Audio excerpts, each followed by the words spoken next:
जय जय श्री कृष्णा फ्रेंड्स, कैसे हैं आप सब लोग। आशा करता हूँ कि आप अपने घरों में स्वस्थ होंगे और सुरक्षित होंगे। तो आज का अपना जो लेक्चर है वो है विद्युत विभव और विभवांतर। कल के लेक्चर में अपन ने पढ़ा था विद्युत धारा के बारे में। तो कल के लेक्चर में मैंने आपको अच्छे से समझा दिया था विद्युत धारा क्या होती है। आज फिर से मैं आपको एक बार समझा देता हूँ विद्युत धारा क्या होती है। तो कल मैंने बताया था आपको कि आवेशों में प्रवाह की दर को विद्युत धारा कहा जाता है। उसका जो फॉर्मूला था वो हमने पढ़ लिया था, और विद्युत धारा का मात्रक मैंने पढ़ लिया था। विद्युत धारा को किस उपकरण से नापते हैं, अमीटर से नापते हैं, मैंने आपको बता दिया था। उसके अलावा हमने उसका एक एम्पियर की परिभाषा वो भी हमने पढ़ ली थी, एक न्यूमेरिकल कर लिया था, वो सब कुछ हो चुका था। आज हम पढ़ेंगे विद्युत विभव और विभवांतर। तो विभवांतर क्या होता है और विद्युत विभव क्या होता है, इसके बारे में हम सब जानेंगे। तो सबसे पहले जो हमारा था वो क्या है, विभवांतर। तो आप सबको पता होगा क्या होता है विभवांतर। तो मैं आपको बताता हूं कि हमारे पास में ये एक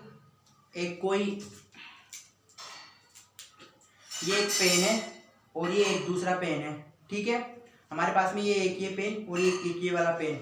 अब इन पेनों में किसी बिंदु को, मतलब कि लोग ने बिंदु लिया, किसी बिंदु को इस एक पेन से दूसरे पेन तक ले जाने में जो कार्य किया जाएगा, वह जो कार्य होगा वह इन दोनों पेनों के जो मध्य उत्पन्न जो विभवांतर होगा वो उसके बराबर होगा। कैसे समझाया कि, तो क्या देंगे इसकी हम इसकी डेफिनेशन क्या देंगे कि एकांक धनावेश को, ध्यान से सुनना, एकांक धनावेश को एक बिंदु से दूसरे बिंदु तक, एकांक धनावेश को एक बिंदु से दूसरे बिंदु तक, एकांक धनावेश को एक बिंदु से दूसरे बिंदु तक ले जाने में किया गया कार्य उन दोनों बिंदुओं के मध्य विभवांतर के बराबर होता है। अर्थात एकांक धनावेश को एक बिंदु से दूसरे बिंदु तक ले जाने में किया गया कार्य उन दोनों बिंदुओं के मध्य विभवांतर के बराबर होता है। हमारे पास में यहाँ ए और एक क्या है, बी बिंदु है। एक तो ए है और एक क्या है, बी, जो कि क्या है, दो बिंदु है। अब यहाँ पर ए को बी तक क्या है, लाया जाता है। यहाँ पे कोई आवेश है, उसको यहाँ से जैसे के बी तक में क्या है, लाया जाता है। तो यहाँ पर जो कार्य किया जाएगा तो वो क्या निकलेगा, VA minus VB is equal to W upon Q, ठीक है। अब इसका सब, उसके बाद हम इसका जो मात्रक निकालते हैं तो वो मात्रक क्या निकलेगा हमारे पास में, जो कार्य का मात्रक होता है जूल। क्या होता है दोस्तों, जूल। और जो अपने आवेश का मात्रक अपन ने कल पढ़ ही लिया था, आवेश का मात्रक होता है कूलाम। क्या होता है, कूलाम। तो जूल अपॉन जो कूलाम, तो जूल और जो कूलाम जो राशि है, इन दोनों को बोलते हैं हम वोल्ट। क्या बोलते हैं, वोल्ट। तो विभवांतर का जो मात्रक होता है वो क्या होता है, वोल्ट, ठीक है। आगे आपको समझ में। अगला हम पढ़ेंगे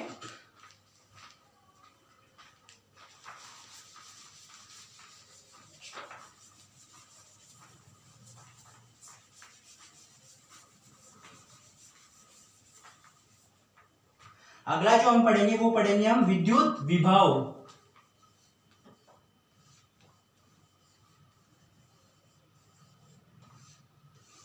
क्या होता है विद्युत विभव।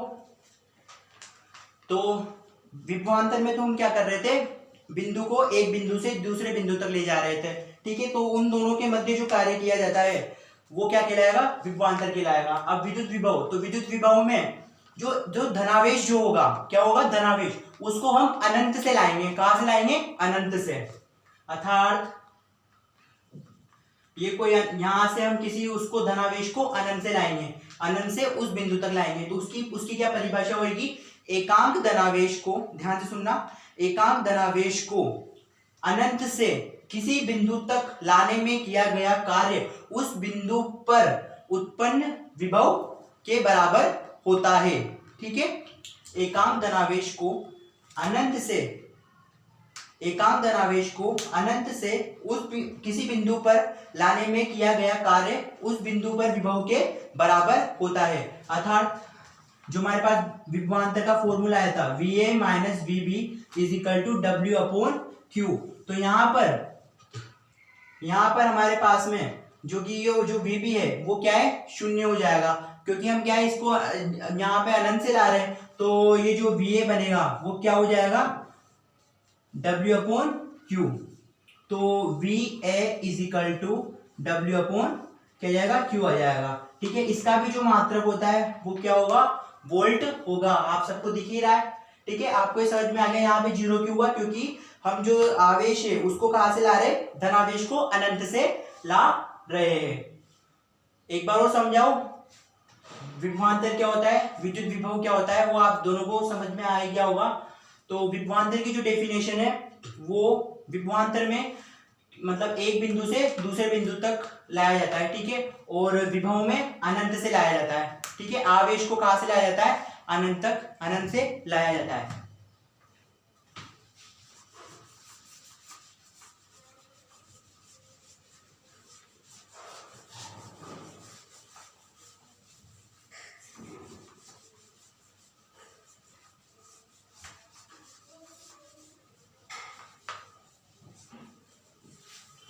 उसके बाद में एक न्यूमेरिकल है, यहाँ पे मैं न्यूमेरिकल करा देता हूँ आपको। न्यूमेरिकल दे रखा है अपने पास में,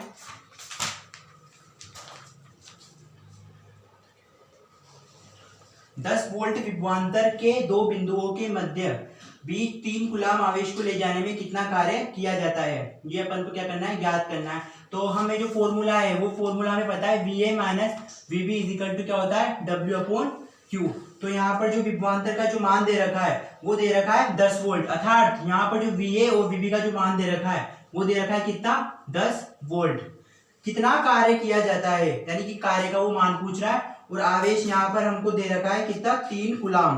कितना दे रखा है, 3 कूलम। तो यहाँ पर जो Q का जो मान दे रखा है वो हमें दे रखा है 3 कूलम। ठीक है, तो यहाँ से हम W निकाल लेंगे, Q into VA minus VB। ठीक है, आपको समझ में आ रहा होगा। तो W इज इक्वल टू, तो Q का मान तो कितना हो गया, 3, और जो अपन को विभवांतर दे रखा है VA माइनस VB वो कितना हो गया, 10। तो W इज इक्वल टू 30, कितना आ गया, जूल आ गया। ठीक है, समझ में आ गया है आपको, आप बुक में से देख लेना एक बार।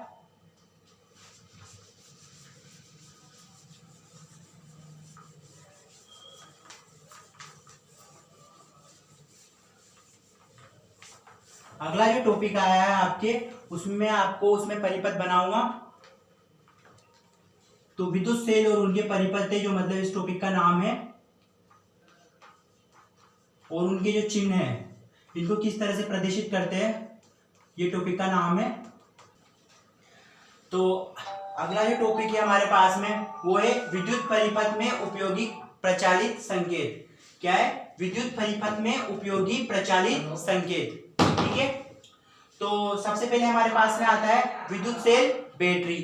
तो विद्युत सेल जो बैटरी, तो उसका जो चिन्ह होता है, जो मतलब जो प्रतीक होता है वो क्या होता है, इस तरह का होता है। ठीक है, ये मैं आपको बना करके दिखाऊंगा तो थोड़ा ज्यादा टाइम लग सकता है, मैंने बना दिए हैं सारे विद्युत सेल और बैटरी। आप एक बार बुक में चेक कर लेना इनको।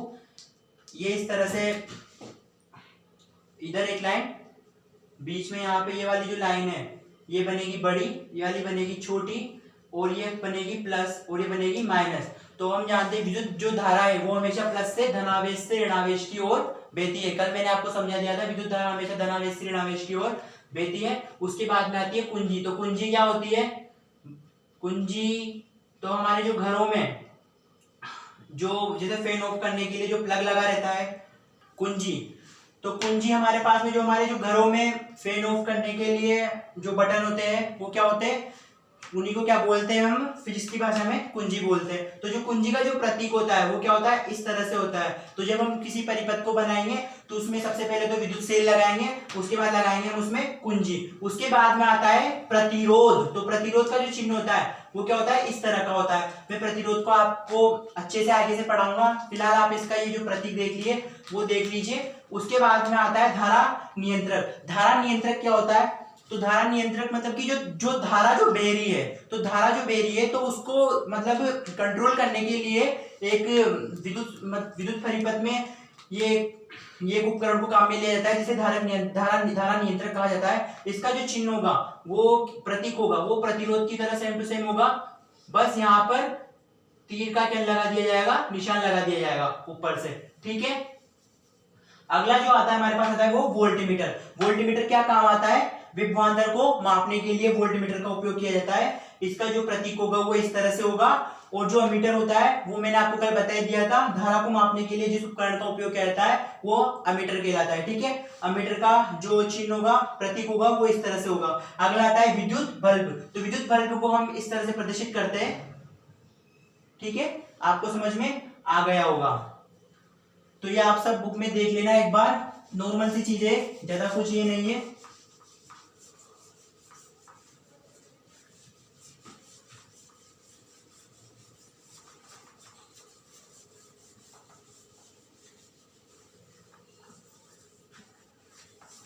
उसके बाद हम सबसे इंपॉर्टेंट टॉपिक पढ़ेंगे, हम पढ़ेंगे सबसे इंपॉर्टेंट टॉपिक ओम का नियम।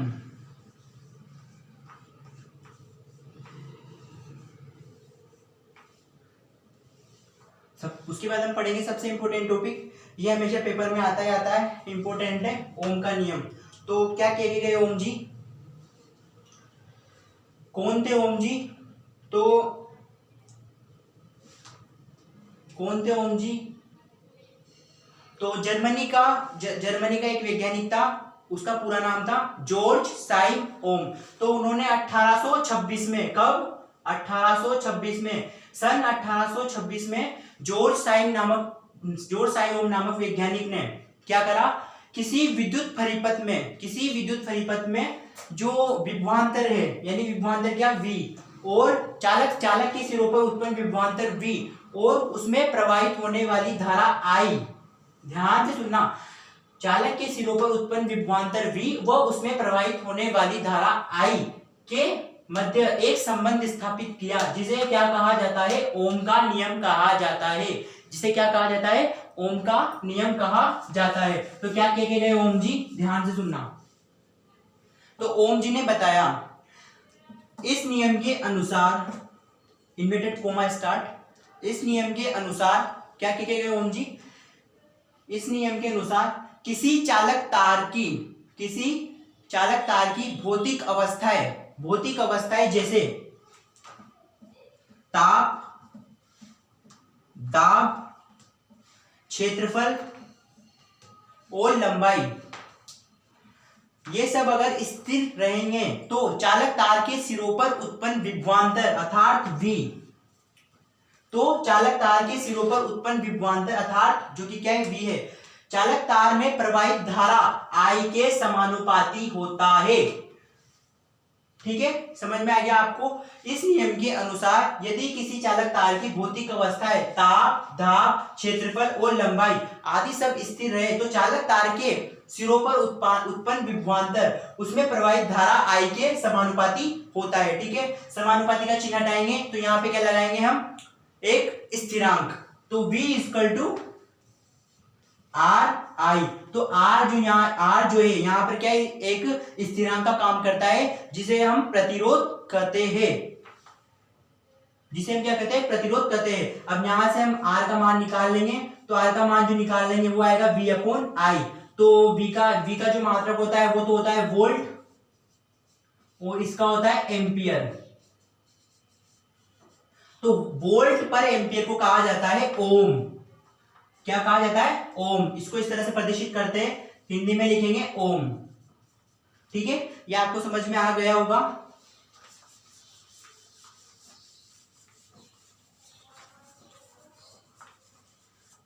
उसके बाद जो हमारे पास जो फॉर्मूला आया है वो आया है V इक्वल टू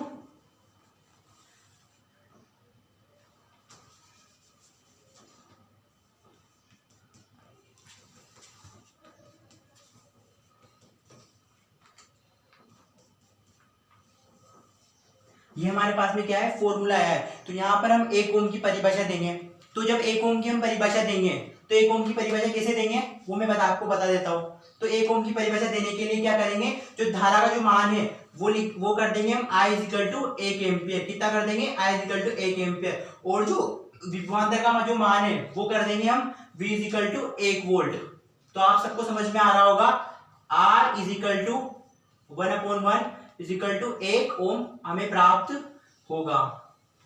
ठीक है, तो क्या कैसे परिभाषा देंगे, क्या बोलेंगे हम, यदि किसी चालक तार में 1 एम्पियर की धारा प्रवाहित की जाए तो वहां पर 1 वोल्ट विभवांतर उत्पन्न होता है। तो वहां पर जो प्रतिरोध का जो मान होगा वो क्या होगा, 1 ओम हमें प्राप्त होगा। ठीक है, आज के लिए बस इतना ही, अगले लेक्चर में हम पढ़ेंगे। तो एक बार मैं फिर से आपको रिपीट कर देता हूं जो कुछ चीजें जो आज में अपन सबने पढ़ी है। तो सबसे पहले अपन ने पढ़ा विद्युत विभव और विभवांतर। तो विभवांतर अपन ने पढ़ा। तो विभवांतर क्या होता है, विभवांतर एकांक धनावेश को एक बिंदु से दूसरे बिंदु तक ले जाने में किया गया कार्य उन दोनों बिंदुओं के मध्य विभवांतर के बराबर होता है। ठीक है, ये अपन ने पढ़ा विभवांतर। ठीक है, उसके बाद हमने पढ़ा विद्युत विभव, एकांक धनावेश को वहां पर एक बिंदु से दूसरे बिंदु तक ले गए थे, यहाँ पर हम अनंत से लाएंगे। ठीक है, तो एकांक धनावेश को अनंत से उस बिंदु पर लाने में जो किया गया कार्य है वो विभव के बराबर होगा। ठीक है, दोनों फॉर्मूले मैंने पढ़ा दिए थे। फिर हमने पढ़े जो संकेत पढ़े, वो ज्यादा कुछ काम की चीज नहीं थी, बस वो आपकी नॉलेज के लिए थी, आप उन्हें बुक में देख लेना एक बार। और जो अगला जो टॉपिक पढ़ा वो सबसे इंपोर्टेंट जो क्या था, ओम का नियम। तो ओम ने क्या बताया था, इस नियम के अनुसार किसी चालक तार में उत्पन्न जो वोल्टता है वह उसमें प्रवाहित धारा I के समानुपाती होता है, यानी कि जो विभवांतर है वो क्या होता है, I के समानुपाती होता है। बस इतना सा नॉर्मल सा है। लैंग्वेज में मैं आपको समझाऊंगा तो आपको कंफ्यूजन होगा, इसलिए मैंने एक बार लैंग्वेज बोल दी है, आप लोग शॉर्टली याद रखिए। तो V इज इक्वल टू यहाँ पे आएगा RI, यहाँ से R का मान निकाल लेंगे। तो अगले लेक्चर में हम पढ़ेंगे ओम के नियम का सत्यापन। ओम के नियम का सत्यापन प्रतिरोध के द्वारा कैसे करेंगे वो मैं आपको बताऊंगा। जय श्री कृष्णा, आज के लिए बस इतना ही।